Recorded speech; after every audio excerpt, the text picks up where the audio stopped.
जय माता दी। प्रेम से बोलिए संतोषी माता की जय। आज शुक्रवार के दिन आप सुनिए संतोषी माता की व्रत कथा। एक बुढ़िया थी और उसके 7 बेटे थे।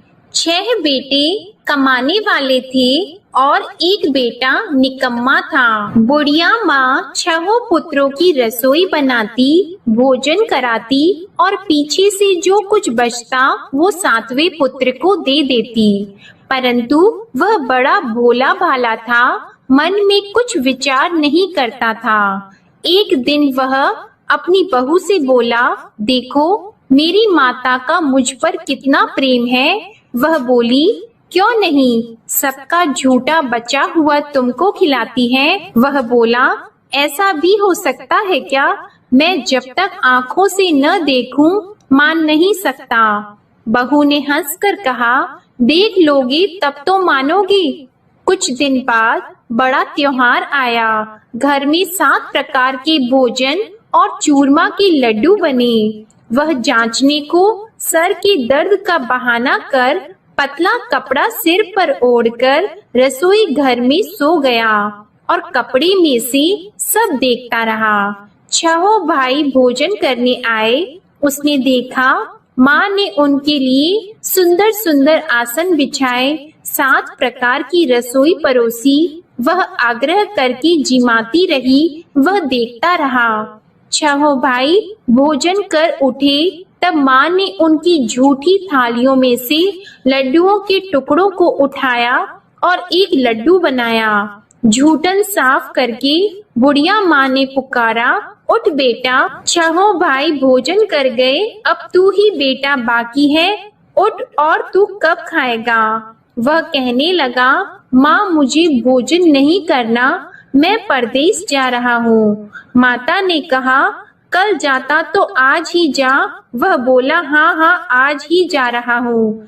यह कहकर वह घर से निकल गया। चलते समय उसे बहू की याद आई। वह गौशाला में कंडे थाप रही थी। वह उसे जाकर बोला कि मेरे पास तो कुछ नहीं है, यह अंगूठी है, सो ले लो और अपनी कुछ निशानी मुझे दे दो। वह बोली कि मेरे पास क्या है, यह गोबर भरा हाथ है। यह कहकर उसकी पीठ में गोबर के हाथ की थाप मार दी और वह चल दिया। चलते चलते दूर देश में पहुंचा। वहां पर एक साहूकार की दुकान थी। वहां जाकर बोला, भाई मुझे नौकरी पर रख लो। साहूकार को नौकर की जरूरत थी। साहूकार उससे बोला, तू नौकरी पर रह जा। लड़के ने पूछा, तनख्वाह क्या रहेगी? साहूकार ने कहा, काम देखकर दाम मिलेंगे। साहूकार की नौकरी मिल गई। वह सवेरे 6 बजे से रात्रि 12 बजे तक नौकरी करने लगा। कुछ दिनों में दुकान का लेन देन, हिसाब किताब, ग्राहकों को माल बेचना, सारा काम करने लगा। साहूकार के 7-8 नौकर थे। वे सब चक्कर खाने लगे कि यह नया नौकर बहुत होशियार बन गया है। सेठ ने भी काम देखा और 3 महीने के अंदर ही उसे मुनाफे का साझीदार बना लिया। 12 वर्ष में वह नामी सेठ बन गया और मालिक सारा कारोबार उस पर छोड़कर बाहर चला गया। अब बहू पर क्या बीती वह सुनो। सास ससुर उसे दुख देने लगे। सारी गृहस्थी का काम करा के उसे लकड़ी लेने जंगल में भेजते। इस बीच घर की रोटियों के आटे से भी जो भूसी निकलती उसकी रोटी बनाकर रख दी जाती और फूटे नारियल की नरेली में पानी। इस तरह दिन बीतते रहे। एक दिन वह लकड़ी लेने जा रही थी कि रास्ते में बहुत सी स्त्रियां संतोषी माता का व्रत करती दिखाई दी। वहां यह खड़ी होकर कहने लगी, बहनों, यह तुम किस देवता का व्रत करती हो और इसके करने से क्या फल होता है? इस व्रत के करने की क्या विधि है? यदि तुम अपने इस व्रत का विधान मुझे समझाकर कहोगी तो मैं तुम्हारा बड़ा एहसान मानूंगी। तब उनमें से एक स्त्री बोली, सुनो, यह संतोषी माता का व्रत है। इसके करने से निर्धनता दरिद्रता का नाश होता है, लक्ष्मी आती है, मन की चिंताएं दूर होती हैं, घर में सुख होने से मन को प्रसन्नता और शांति मिलती है। निपुत्री को पुत्र मिलता है, प्रीतम बाहर गया हो तो शीघ्र आता है। कुंवारी कन्या को मनपसंद वर मिलता है। राजद्वार में बहुत दिनों से मुकदमा चलता हो तो वह भी खत्म होता है। कलह क्लेश की निवृत्ति हो, सुख शांति हो, घर में धन जमा हो, पैसा जायदाद का लाभ हो और भी मन में जो कुछ कामना हो वह सब इस संतोषी माता की कृपा से पूरी होती है। स्त्री कहने लगी, 1.25 आने का गुड़ चना लेना, इच्छा हो तो 5.25 आने का लेना या 1.25 रुपए का भी, सहूलियत के अनुसार ही लेना, बिना परेशानी श्रद्धा और प्रेम से जितना भी बन सके सवाया लेना।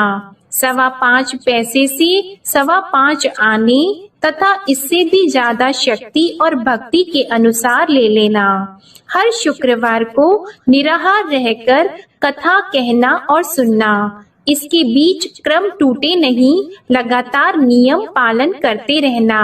सुनने वाला कोई न मिले तो घी का दीपक जलाकर उसके आगे जल के पात्र को रखकर कथा कहना, परंतु नियम न टूटे। जब तक कार्य सिद्ध न हो नियम पालन करना और कार्य सिद्ध हो जाने पर व्रत का उद्यापन करना। 3 मास में माता फल पूरा करती है। यदि किसी के खोटे ग्रह हो तो भी माता 1 वर्ष में अवश्य कार्य सिद्ध करती हैं। कार्य सिद्ध होने पर ही उद्यापन करना चाहिए, बीच में नहीं करना चाहिए। उद्यापन में 2.5 सेर आटे का खाजा तथा इसी अनुसार से खीर तथा चने का साग बनाना। 8 लड़कों को भोजन कराना। जहाँ तक मिले देवर, जेठ, भाई, बंधु, कुटुंब के लड़के लेना। न मिले तो रिश्तेदारों और पड़ोसियों के लड़के बुलाना। उन्हें भोजन कराकर यथाशक्ति दक्षिणा देना और माता का नियम पूरा करना।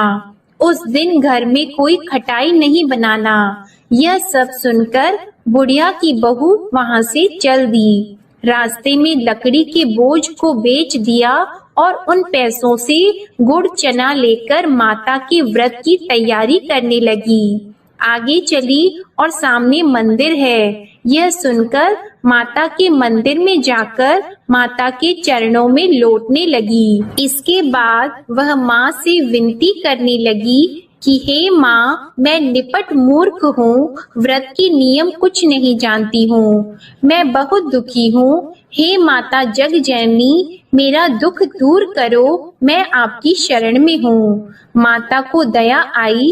एक शुक्रवार बीता कि दूसरे शुक्रवार को ही इसके पति का पत्र आया और तीसरे को उसका भेजा हुआ पैसा भी आ पहुँचा। यह देखकर जेठानी मुंह सिकोड़ने लगी।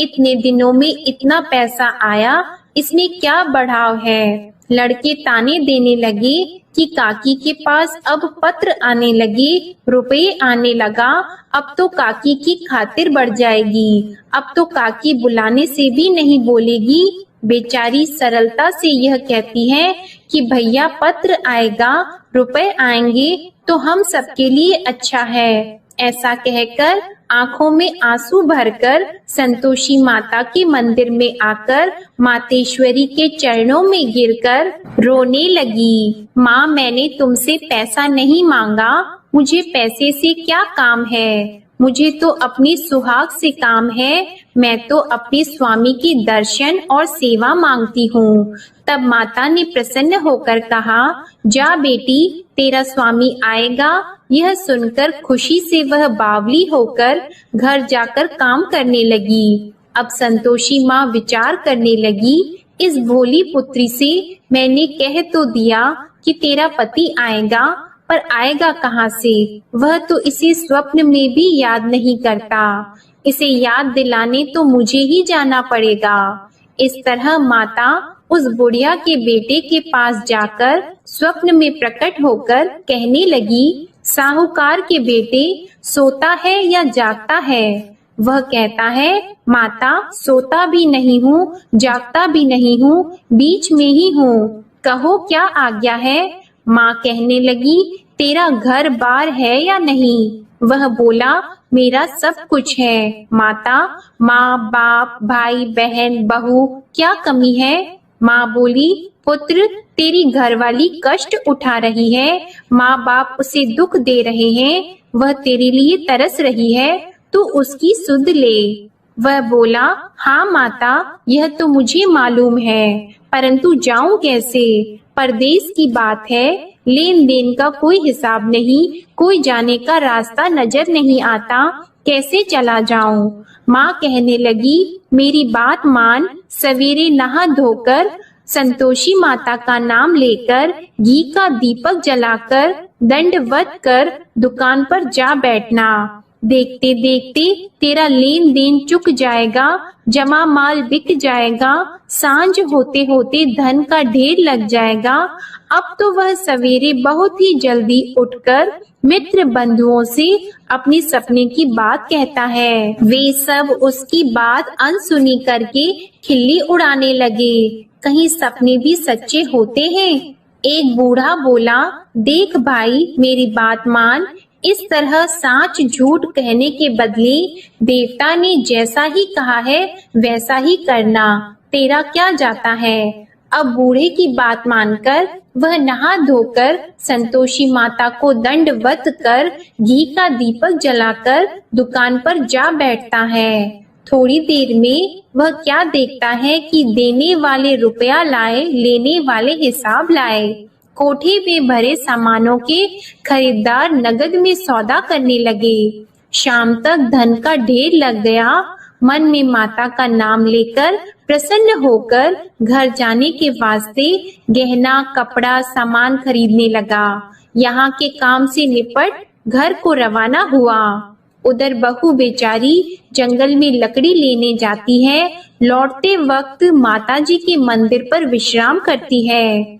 वह तो उसका रोज रुकने का स्थान ही था। दूर धूल उड़ती देखकर वह माता से पूछती है, हे माता यह धूल कैसे उड़ रही है। माँ कहती है, हे पुत्री तेरा पति आ रहा है, अब तू ऐसा कर लकड़ियों के 3 बोझ बना ले, एक नदी के किनारे रख, दूसरा मेरे मंदिर पर और तीसरा अपने सिर पर रख। तेरे पति को लकड़ी का गड्ढा देकर मोह पैदा होगा, वह यहाँ रुकेगा, नाश्ता पानी बनाकर खाकर माँ से मिलने जाएगा। तू लकड़ी का बोझ उठाकर जाना और बीच चौक में गड्ढा लाकर 3 आवाजें जोर से लगाना। लो सासू जी लकड़ियों का गड्ढा लाई हूँ, भूसी की रोटी दो, नारियल के खोपड़े में पानी दो, आज कौन मेहमान आया है। माँ की यह बात सुनकर वह बहुत अच्छा माताजी कहकर प्रसन्न मन होकर लकड़ियों के 3 गट्ठे ले आई। एक नदी के तट पर एक माता के मंदिर पर रखा। इतने में ही वह मुसाफिर आ पहुंचा। सूखी लकड़ी देखकर उसकी इच्छा हुई कि अब यहीं निवास करें और भोजन बनाकर खा पीकर गांव जाएं। इस प्रकार भोजन बनाकर विश्राम लेकर गांव को गया। उसी समय बहू सिर पर लकड़ी का गट्ठा लिए आती है। उसे आंगन में डालकर जोर से 3 आवाज देती है, लो सासू जी लकड़ी का गट्ठा लो, भूसी की रोटी दो, नारियल के खोपड़े में पानी दो, आज कौन आया है। यह सुनकर उनकी सास अपने दिए हुए कष्टों को भुलाने हेतु कहती है, बहू ऐसा क्यों कहती हो, तेरा मालिक ही तो आया है, बैठ मीठा भात खाकर कपड़े गहने पहन। इतने में आवाज सुनकर उसका स्वामी बाहर आता है और अंगूठी देखकर व्याकुल हो जाता है। माँ से पूछता है, माँ यह कौन है। माँ कहती है, बेटा ये तेरी बहू है, आज 12 वर्ष हो गए जब से गया है, तब से सारे गांव में जानवर की तरह भटकती फिरती है, काम काज घर का कुछ करती नहीं, 4 समय आकर खा जाती है। अब तुझे देखकर भूसी की रोटी और नारियल के खोपड़े में पानी मांगती है। वह लज्जित होकर बोला, ठीक है माँ, मैंने इसे भी देखा और तुम्हें भी, अब मुझे दूसरे घर की चाबी दो तो मैं उसमें रहूंगा। ठीक है बेटा, जैसी तेरी मर्जी। यह कहकर माँ ने चाबी का गुच्छा उसे दे दिया। उसने लेकर दूसरे कमरे को खोलकर सारा सामान जमाया और एक दिन में ही वहाँ राजा के महल जैसा ठाट बाट बन गया। अब क्या था, वह सुख भोगने लगी। इतने में अगला शुक्रवार आया। उसने अपने पति से कहा, मुझे माता का उद्यापन करना है। उसका पति बोला, बहुत अच्छा, कर लो, अपनी खुशी से यह भी कर लो। तुरंत ही वह उद्यापन की तैयारी करने लगी। जेठ के लड़के को भोजन के लिए कहने लगी। उसने मंजूर किया, परंतु पीछे जेठानी अपने बच्चों को सिखाती है, देखो भोजन के समय सब लोग खटाई मांगना, जिससे इसका उद्यापन पूरा न हो। लड़के खाना खाने आए, खीर पेट भरकर खाई, परंतु बात याद आते ही कहने लगे, हमें कुछ खटाई खाने को दो, खीर खाना हमें भाता नहीं, यह देखकर अरुचि होती है। बहू कहने लगी, खटाई किसी को नहीं दी जाएगी, यह तो संतोषी माता का प्रसाद है। लड़के उठकर खड़े हुए और बोले, पैसे लाओ। भोली बहू कुछ जानती नहीं थी, सो उन्हें पैसे दे दिए। लड़के उसी समय उठकर इमली लेकर खाने लगे। यह देखकर बहू पर माता ने कोप किया। राजा के दूत उसके पति को पकड़कर ले गए और जेठ जेठानी मन माने खोटे वचन कहने लगे। लूट लूट कर धन इकट्ठा कर लाया था, सो राजा के दूत उसे पकड़कर ले गए हैं। अब सब मालूम हो जाएगा जब जेल की रोटी खाएगा। बहू से यह वचन सहन नहीं हुआ। रोती रोती माता के मंदिर में गई और बोली, हे माता, तुमने यह क्या किया? हंसाकर क्यों रुलाती हो? माता बोली, पुत्री, तूने उद्यापन करके मेरा व्रत भंग किया, इतनी जल्दी सब बातें भुला दी। वह कहने लगी, माता, भूली तो नहीं हूँ, न कुछ अपराध किया है, मुझे तो लड़कों ने भूल में डाल दिया, मैंने भूल से उन्हें पैसे दे दिए, मुझे क्षमा करो माँ। माँ बोली, ऐसी भी कहीं भूल होती है? वह बोली, माँ मुझे माफ कर दो, मैं फिर तुम्हारा उद्यापन करूंगी। माँ बोली, अब भूल मत करना। वह बोली, अब भूल नहीं होगी माता, अब बताओ वे कैसे आएंगे? माँ बोली, जा पुत्री, तेरा मालिक तुझे रास्ते में ही आता मिलेगा। वह निकली, रास्ते में पति आता मिला तो उसने पूछा, तुम कहाँ गए थे? वह कहने लगा, इतना धन जो कमाया है उसका टैक्स राजा ने मांगा था, वह भरने गया था। वह प्रसन्न होकर बोली, अच्छा हुआ, अब घर चलो। कुछ दिन बाद फिर शुक्रवार आया तो वह बोली, मुझे माता का उद्यापन करना है। पति ने कहा, कर लो। वह फिर जेठ के लड़कों से भोजन को कहने लगी तो जेठानी ने एक दो बातें सुनाई और लड़के सिखा दिए कि तुम पहले ही खटाई मांग लेना। लड़के कहने लगे कि हमें खीर खाना नहीं भाता, कुछ खटाई खाने को दो। तो बहू बोली, खटाई खाने को नहीं मिलेगी, खाना हो तो खाओ। यह कहकर ब्राह्मणों के लड़के लाकर भोजन कराने लगी। यथाशक्ति दक्षिणा की जगह एक एक फल उन्हें दिया। इससे संतोषी माता प्रसन्न हुई। माता की कृपा होते ही 9वें मास उसको चंद्रमा के समान सुंदर पुत्र प्राप्त हुआ। वह पुत्र को लेकर प्रतिदिन माता जी के मंदिर को जाने लगी। माँ ने सोचा कि यह रोज आती है, आज क्यों न मैं ही इसके घर चलूं, इसका आसरा देखूं तो सही। यह विचार कर माता ने भयानक रूप बनाया। गुड़ और चने से सना मुख, ऊपर से सूंड के समान होठ, उस पर मक्खियां भिनभिना रही हैं। दहलीज में पैर रखते ही उसकी सास चिल्लाई, देखो कोई चुड़ैल डाकिनी चली आ रही है, लड़कों इसे भगाओ नहीं तो किसी को खा जाएगी। लड़के डरने लगे, चिल्लाकर खिड़की बंद करने लगे। बहू रोशनदान में से देख रही थी। प्रसन्नता से पगली होकर चिल्लाने लगी कि आज मेरी माता मेरे घर आई है। यह कहकर बच्चे को दूध पिलाने से हट जाती है। इतने में सास का क्रोध फूट पड़ा। वह बोली कि इसे देखकर कैसे उतावली हुई जो बच्चे को पटक दिया। इतने में माँ के प्रताप से जहाँ देखो वहाँ लड़के ही लड़की नजर आने लगे। बहू बोली, माँ जी, मैं जिनका व्रत करती हूँ यह वह संतोषी माता है। इतना कहकर झट से सारे घर के किवाड़ खोल दिए और सबने माता के चरण पकड़ लिए और विनती कर कहने लगे, हे माता, हम मूर्ख हैं, अज्ञानी हैं, तुम्हारी व्रत की विधि हम नहीं जानते हैं।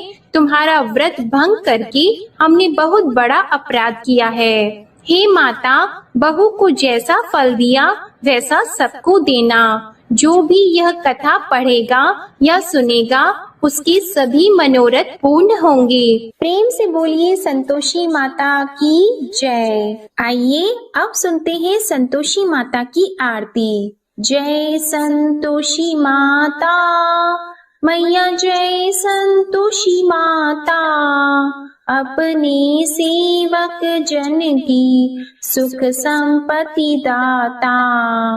जय संतोषी माता मैया, जय संतोषी माता, सुंदर चीर सुनहरी माँ धारण की हो, हीरा पन्ना दम के तन श्रृंगार लीन हो। जय संतोषी माता मैया, जय संतोषी माता, गेरू लाल छटा छवि बदन कमल सोहे, मंद हंसत करुणामय, मंद हंसत करुणामय, त्रिभुवन जन मोहे। जय संतोषी माता मैया, जय संतोषी माता, स्वर्ण सिंहासन बैठी चवर ढुरे प्यारे, धूप दीप मधुमेवा भोग धरे न्यारे। जय संतोषी माता मैया, जय संतोषी माता, गुड़ अरु चना परम प्रिय तामे संतोष कियो, संतोषी कहलाई भक्तन वैभव दियो। जय संतोषी माता मैया, जय संतोषी माता, शुक्रवार प्रिय मानत आज दिवस सोही, भक्त मंडली छाई कथा सुनत मोही। जय संतोषी माता मैया, जय संतोषी माता, मंदिर जगमग ज्योति मंगल ध्वनि छाई, विनय करे हम बालक चरणन सिर नाई। जय संतोषी माता मैया, जय संतोषी माता, भक्ति भावमय पूजा अंगीकृत कीजिए, जो मन बसे हमारी इच्छा फल दीजिए। जय संतोषी माता मैया, जय संतोषी माता, दुखी दरिद्री रोगी संकट मुक्त किए, बहु धन धान्य भरे घर सुख सौभाग्य दिए। जय संतोषी माता मैया, जय संतोषी माता, ध्यान धरियो जिस जन ने मन वांछित फल पायो, पूजा कथा श्रवण कर घर आनंद आयो। जय संतोषी माता मैया, जय संतोषी माता, शरण गहे की लज्जा राखियो जगदम्बे, संकट तू ही निवारे दयामयी अम्बे। जय संतोषी माता। मैया जय संतोषी माता। संतोषी माँ की आरती जो कोई नर गावे, रिद्धि सिद्धि सुख संपत्ति जी भर कर पावे। जय संतोषी माता। मैया जय संतोषी माता। जय संतोषी माता।